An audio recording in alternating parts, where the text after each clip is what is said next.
బంధమంటూ ఎరుగని బాటసారికి అనుబంధమై వచ్చింది ఒక దేవత. ఆ ఆ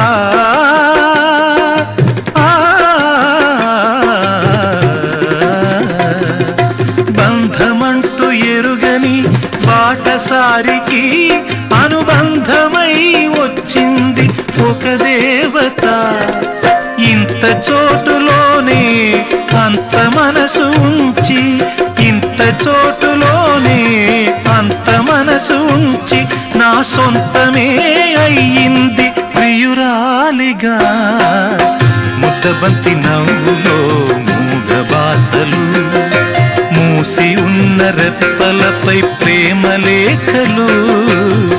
ముద్దబంతి నవ్వులో మూగ బాసలు.